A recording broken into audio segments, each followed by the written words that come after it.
हमारे रहते आप बेरोजगार क्यों हैं? सरकारी नौकरी की सबसे अच्छी तैयारी, सबसे अच्छे अध्यापक, सबसे कम फीस, हरियाणा का नंबर 1 कोचिंग सेंटर ICS। नमस्कार, मैं हूं प्रमोद और आप देखना शुरू कर चुके हैं दी-सड़कनामा.com। इस वक्त मैं मौजूद हूं एलनाबाद विधानसभा क्षेत्र के बड़े गांव माधो सिंगाना में।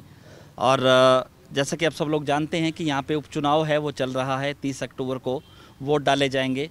कल शाम 5 बजे है, वो प्रचार बंद हो गया है, लेकिन जो है डोर टू डोर है वो प्रचार किया जा रहा है, लोगों से बातचीत की जा रही है। रैली और जनसभा यानी कि शोर बंद हो चुका है और डोर टू डोर है वो चल रहा है। हमारे साथ इस वक्त बिजली मंत्री हैं चौधरी रणजीत सिंह, और चूँकि अलग अलग गांव में हमारी टीम है वो जा रही है और इस गांव में भी काफ़ी संख्या में हमारे साथ जो लोग हैं वो जुड़े हैं। बिजली मंत्री भी इसी गांव में हैं, लोगों से जो है डोर टू डोर वोट की अपील भी कर रहे हैं। हम उनसे चर्चा करेंगे। तो साहब, क्या लग रहा है इस चुनाव को लेकर के? आप भी पूरे हलके में गांव-गांव में घूमे आप, और बाई इलेक्शन का ये होता है जी कि सब नेता, सब लीडरशिप पूरे देश की आ जाती है। हाँ जी और हर गांव में MLA बैठा है, जी हर गांव में पड़ोस का राजस्थान क्योंकि लगता इलाका है उसका बड़ा प्रभाव है। जी रिश्तेदारियां सारी गांव में आई बैठी है, जी तो गांव वालों को भी मुश्किल हो गया। ये भी देख रहे हैं कि कल का दिन और निकालो, परसों ज़रा आराम से। ना कोई आदमी जब कोई घर में मेहमान आ जाए तो खेती भी नहीं देख सकता। जी वैसे लोगों जो है इस दबाव दबूव में नहीं आते, लोग करते तो अपने तरीके से वोटिंग है। हालांकि सो मैनी फैक्टर्स का चर्चा रहता है, जी पर माधो सिंगाना इलाके का सदर गांव है, बहुत समझदार लोग हैं, सोच के अपनी आत्मा से वोट डालेंगे। हम तो अपना प्रचार कर रहे हैं। मैं तो अब बीजेपी में कैबिनेट मिनिस्टर हूँ, तो निश्चित रूप से मैं तो भारतीय जनता पार्टी की बात कहूँगा। तो मैं तो अपना प्रचार कर रहा हूँ, मेरे तरीके से दूसरे भी अपनी अपनी पार्टियों का कर रहे हैं। पर लोग बहुत आगे चले गए जी, बहुत आगे। मतलब हम तो अखबार भी नहीं पढ़ते, टीवी में देख लें कुछ मिल गया तो ठीक है, नहीं लोग बिटवीन द लाइंस पढ़ते हैं। हर वोटर अपने वोट का समझते हैं। दिन में बैठे कंपैरिजन करेंगे, एनालिसिस करेंगे, किसके कितने क्या रहेगा, वो कैसे जाएंगे। एक एक वोट की इन्हें खबर रहती है। और ये गांव तो बहुत पॉलिटिकल है। सदा से मेरा तो इस गांव में मतलब आप ये समझो कि साल में 3-4 बार आना हो जाता है। 50 चक्कर लगे होंगे सदा से, हमारे बुजुर्गों से लेके आज तक। इस गांव से हमारे वैसे रिश्तेदारियां हैं, प्यार है, आना जाना, एक अपना फैमिली परिवार की तरह इस गांव को लेते हैं। मैं गपशप मारने आ गया, कई जगह चाय पीऊँगा, मिलूँगा। ऐसे ऐसे दोस्त हैं जो हमारे 3-3 पीढ़ी से साथ जुड़े हुए हैं। तो आजकल वो तो ऐसा रहा नहीं। हम परिवार में भी कई जगह हो रहे हैं, मतलब परिवार के मेंबर ज़्यादा हैं, पार्टियाँ कम पड़ती है। तो किसी से गिला भी नहीं कर सकते। वो प्रजातंत्र की एक लाइन की परिभाषा है कि जहाँ विचारों का विरोधाभास हो उसे प्रजातंत्र कहते हैं। तो आजकल तो हस्बैंड भी वाइफ को नहीं कहता, बोले मैं तो वोट डाला है, तू तेरा डाला, जिसको डाल के आता है। बहुत ज़्यादा प्रजातंत्र लोगों के अंदर चला गया, और तो इंग्लैंड अमेरिका की तरह वोट डालते हैं।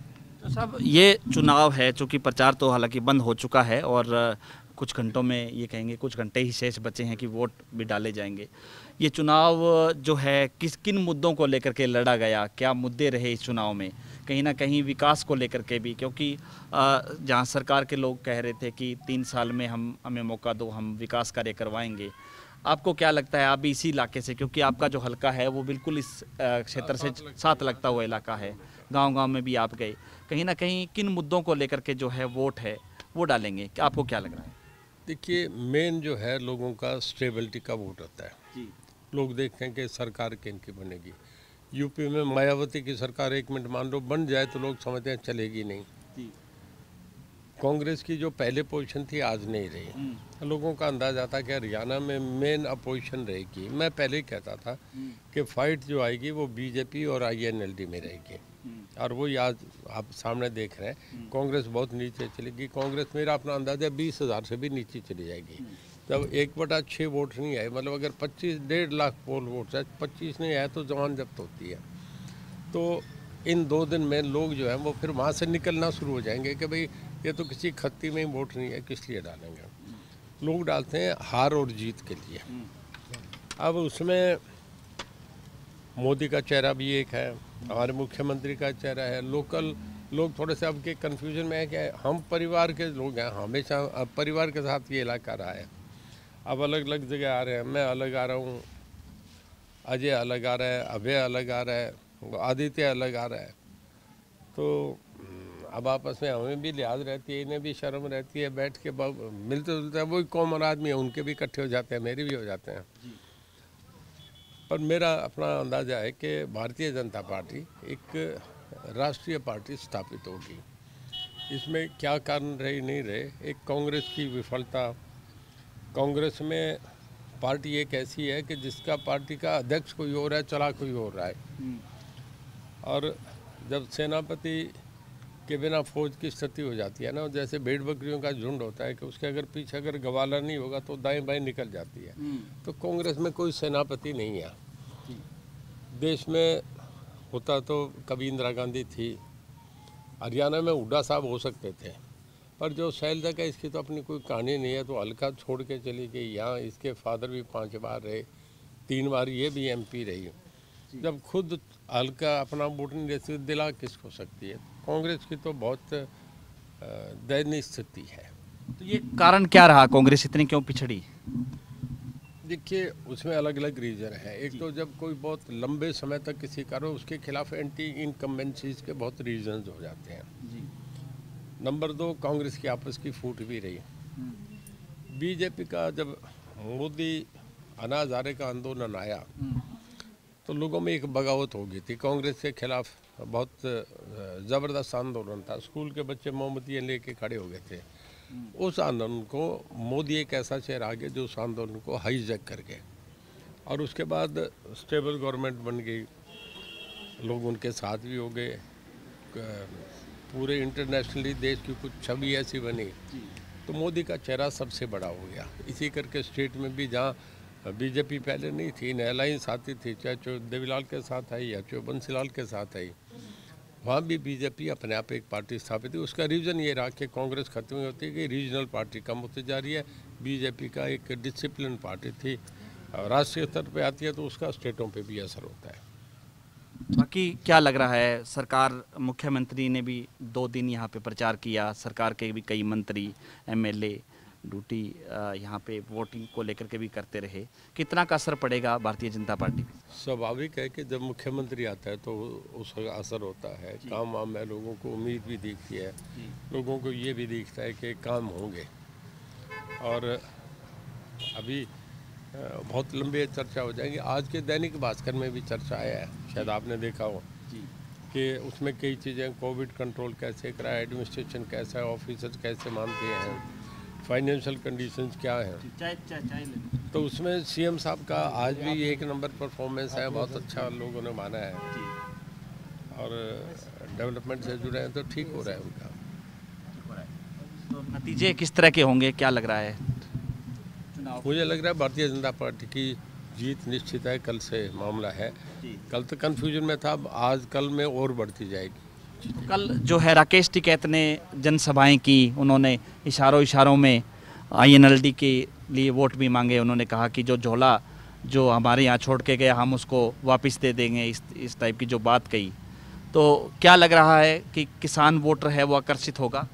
आकर्षित होगा नहीं होगा, हर आदमी अपनी बात को अच्छे तरीके से पेश करता है। अगर वो नहीं करते तो उतनी दूर से कौन लेके आता। ये तो है, हर आदमी अपनी बात कहेगा, डेमोक्रेसी है। बीजेपी वाली अपने कहेंगे, कांग्रेस वाले अपनी बात कहेंगे, और जो INLD के हैं वो उनके लिए उनकी बात कहेंगे।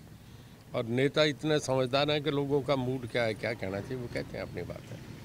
तो आप जो है भारतीय जनता पार्टी, आपके जो वर्कर हैं वो भारतीय जनता पार्टी को वोट डालेंगे, आपको क्या लग रहा है? हाँ, बैठे मेरे वर्कर तो मेरे कहने से डालेंगे थे, हमारे वर्कर तो ऐसे जहाँ कहते हैं वो करें। धन्यवाद। तो ये थे हमारे साथ चौधरी रंजीत सिंह, और जो है लगातार गांव-गांव में भी जा रहे हैं। हालांकि प्रचार है वो बंद हो चुका है, लेकिन साथ लगता हुआ इलाका है इनका, और वोट की अपील भी कर रहे हैं अपने वर्करों से भी। तमाम जो वर्कर हैं उनकी जो है मीटिंग लेकर के मुख्यमंत्री के सामने, जो सब मुख्य एक वीडियो आपकी वायरल हो रही है, CM साहब के सामने आप वर्कर, जो अपने वर्कर हैं उनको आप बातचीत कर रहे हैं। ये कहीं ना कहीं ये भी है कि मुख्यमंत्री को इस बात का यकीन दिलाने के लिए कि जो है आप निर्दलीय यहाँ से चुनाव लड़े और मंत्री रहे कि वोट है वो बीजेपी को डालने जा रहे हैं? ऐसा है जी रणजीत सिंह का ही कसूर रहा है कि मैं जो हूँ वो कहता हूँ, दाएं बाएं की बात नहीं करता, बड़ा मुंह फटो खुली बात कहता हूँ, मीडिया में भी कहता हूँ, सब जगह कहता हूँ। मैं बीजेपी के साथ हूँ, बीजेपी की मदद कर रहा हूँ, खुल के कर रहा हूँ। तो ये यकीन दिलाने की भी जरूरत पड़ी आपको? कुछ लोगों को ये वहम था जी। कि परिवार का मामला है, रणजीत सिंह पता नहीं क्या इशारा करे, जी तो मैं कहने का भाई ठीक है, मेरी कोठी पे बुला लेता हूँ, सारे वर्कर्स को बुला लिए। जी मैं जिस दिन आया उसी दिन सीएम आए थे, मॉर्निंग मैंने कहा मेरे कोठी पे 500-600 वर्कर इकट्ठा हो गया, सबको कहा भी कोई नहीं, तकड़े होके काम करो और बीजेपी का साथ दो, पार्टी को जिताओ, मेरा हुक्म है, मेरा चुनाव है। यानी कि किसी तरह की कोई किंतु परंतु नहीं है? नहीं क्लियर जी क्लियर, एक तरफा हूँ, दो बातें नहीं करता। दो बातें नहीं।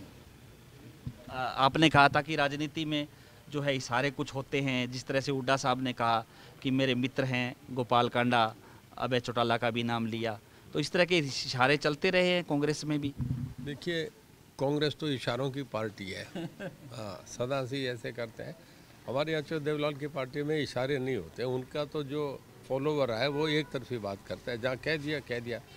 मैं अब ओम प्रकाश जी की सरकार में था, खुला इस्तीफा दे के बाहर आके खड़ा हो गया, वो सगा भाई था, पूरे देश में सरकार थी, हरियाणा में सरकार थी, मैंने परवाही नहीं करी।